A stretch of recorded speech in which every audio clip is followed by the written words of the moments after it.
Le parti pris d'Hervé Gattegno. Bonjour Hervé. Bonjour. Hervé, rédacteur en chef du Point, nous parle de Marine Le Pen, qui est mon invité tout à l'heure, dans quelques minutes sur RMC BFM TV. Et votre parti pris ce matin, Marine Le Pen rediabolise le Front National. Mais qu'est-ce qui vous fait dire ça? Alors vous savez, on a entendu assez d'hommages à la volonté de Madame Le Pen de faire du Front National un parti plus respectable, moins extrémiste, moins sulfureux, pour ne pas relever aujourd'hui que finalement les efforts qu'elle a fait dans ce sens depuis 2 ou 3 ans sont en passe d'être réduits à néant.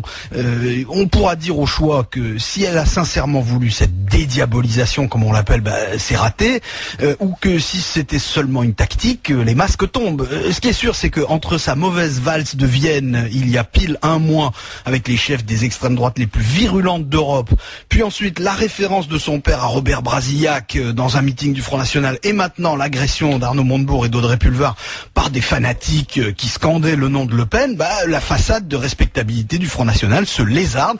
Madame Le Pen a de quoi se rembrunir. Vous considérez qu'elle est responsable de tous ces épisodes? Non, je ne dis pas ça.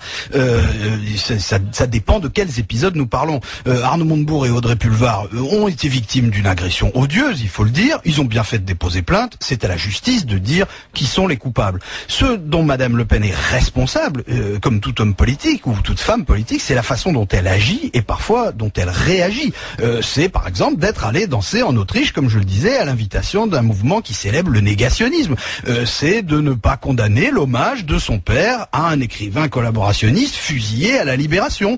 Et c'est aussi, dans cette histoire d'agression, de n'avoir trouvé que quelques mots bien mesurés, tellement plus sobres que sa rhétorique habituelle, pour dénoncer les agresseurs d'Arnaud Montebourg et de sa compagne, et en définitive de choisir d'attaquer en justice les agressés plutôt que les agresseurs.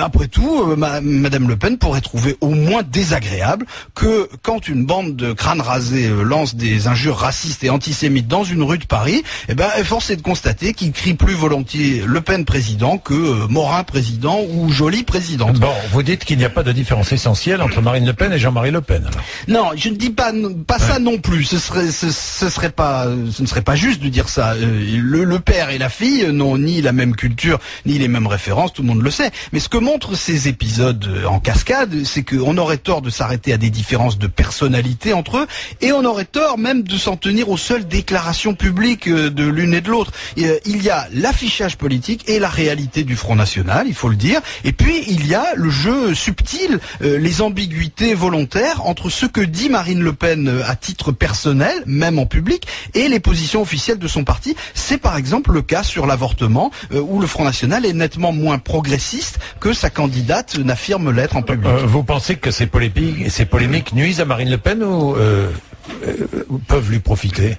Vous savez, ça a toujours été la stratégie de Jean-Marie Le Pen que de provoquer des scandales et des remous quand le Front National était au creux de la vague, et ensuite de se poser en martyr. Mais lui, Jean-Marie Le Pen, il recherchait la diabolisation du Front National parce qu'il pensait qu'elle lui profitait. Dès lors que Marine Le Pen a choisi la stratégie exactement inverse, elle ne peut pas revenir en arrière sans en payer un prix politique. Et d'ailleurs, les sondages actuels ont tendance à le montrer. Elle est dans une phase de stagnation. Pour Marine Le Pen, ce qui est facho est fâcheux. Ça ne l'empêchera pas d'avoir ses 500 signatures. D'ailleurs, je pense que c'est un suspense largement factice. Mais ça ne la rend pas particulièrement légitime, Marine Le Pen, à invoquer les principes républicains pour défendre sa candidature. Finalement, peut-être que la vraie dédiabolisation, ce serait la délepénisation du Front National. Mais dans ces cas-là, on comprend que sa présidente actuelle n'en fasse pas une priorité.